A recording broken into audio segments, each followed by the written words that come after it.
Nous accueillons encore le représentant de quelle église? Réconciliation. Le représentant de Réconciliation, Carrebo, que Dieu vous bénisse.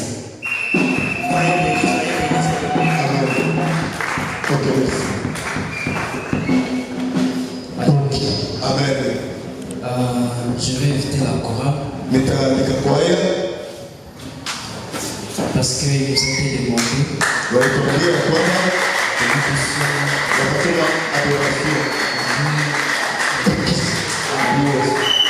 que tu peux déjà commencer à le faire. Tu peux commencer déjà à lui dire combien il est grand, combien il est puissant, combien il est merveilleux. Parce que pour nous chrétiens, l'adoration, c'est la chose la plus importante.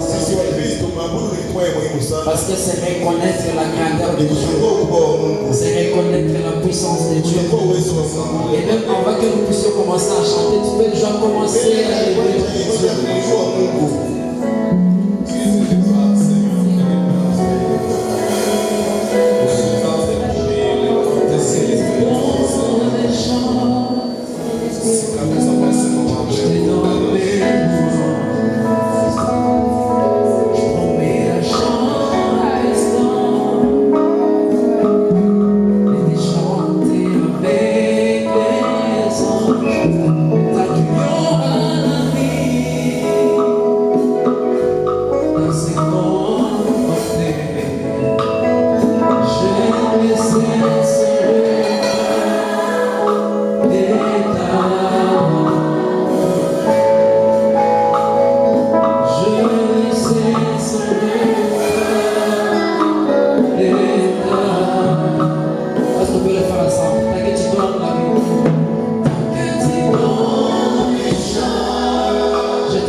Rejeter tout ça.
Pour les quelques minutes qui nous restent, nous allons essayer. Nous allons essayer de répondre à la question, celle de savoir si la pornographie est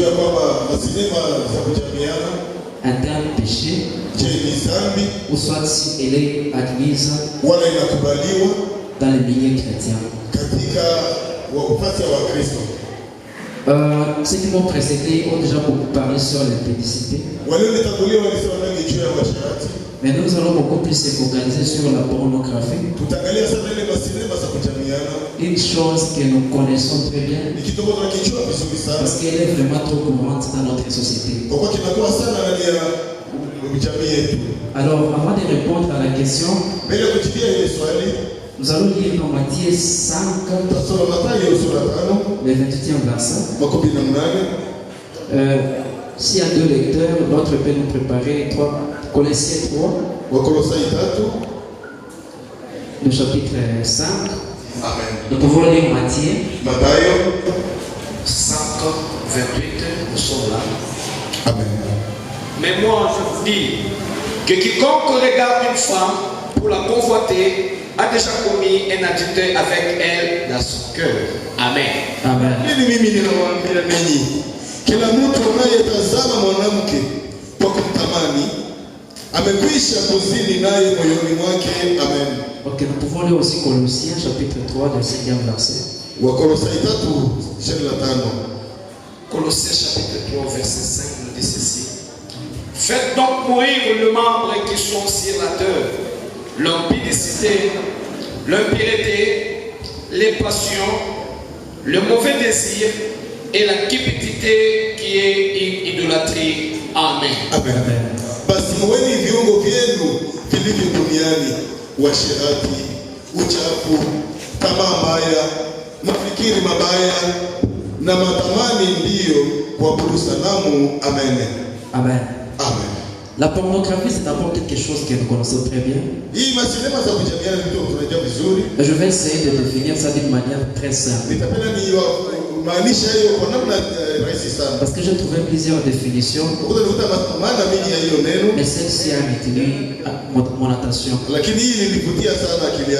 On l'a définie comme étant la description des choses, ou soit des choses obscènes qui heurtent à la pudeur.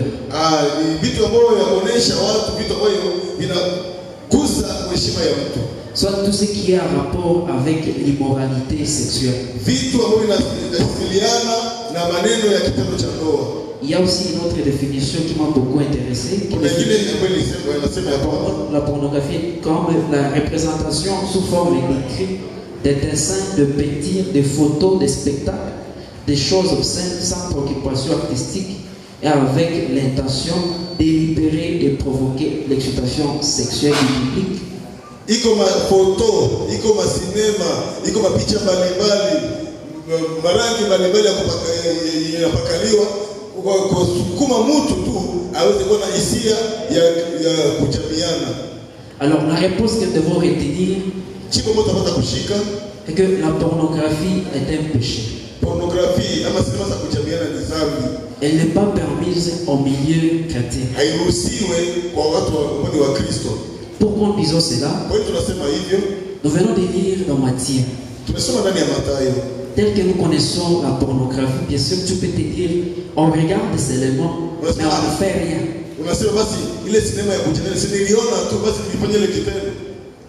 Dans Matthieu 5, 28, on vient de nous dire, la Bible vient de nous dire, et c'était Jésus qui était en train de dire aux disciples, toute personne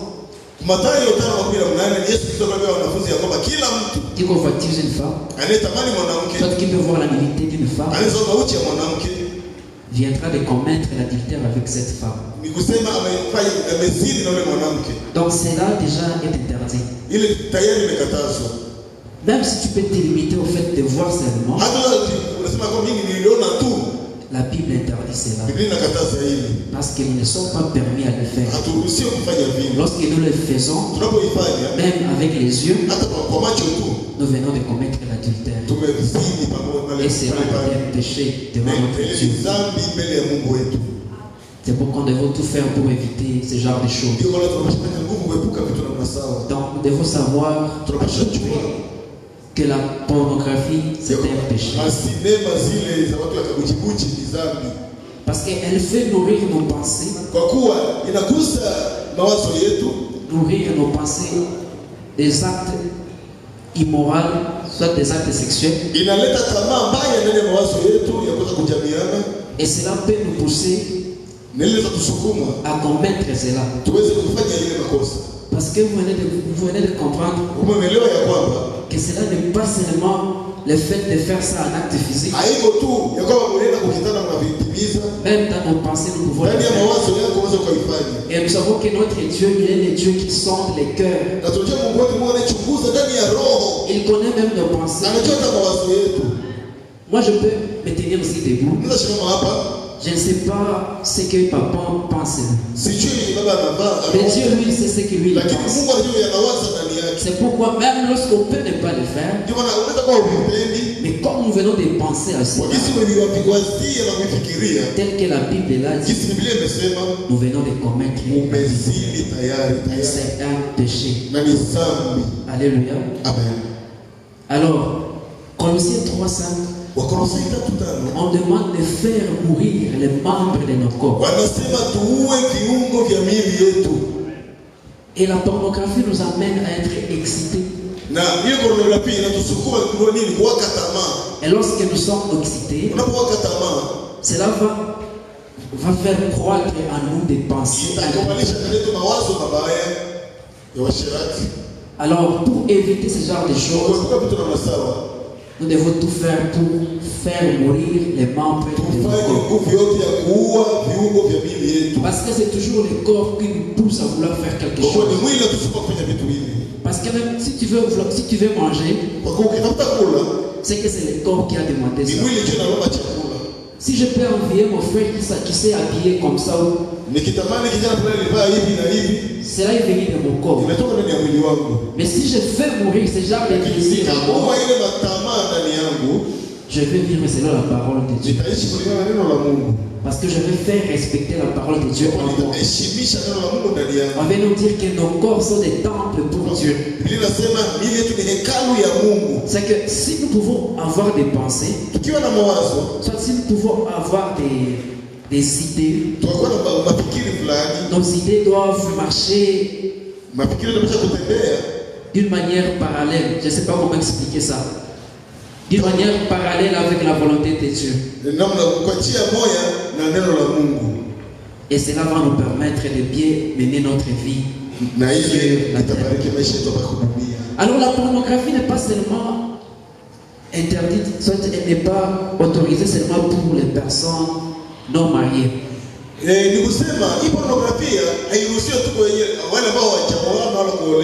Même les personnes mariées. Parce que lorsque tu vas voir la nudité d'une autre personne, d'une femme qui n'est pas ton épouse, d'un homme qui n'est pas ton époux, tu seras en train de commettre l'adultère. Alors en définitive, la pornographie, c'est un péché. Nous devons fuir cela parce que la Bible nous demande de fuir l'impudicité. Nous avons des corps corrompus. Et devant l'impudicité, il n'y a pas d'expert à résistance. Même la personne qui peut être remplie à 16 ans avec le Saint-Esprit, devant l'impudicité, si tu ne fuis pas, il va tomber. Que Dieu bénisse sa parole.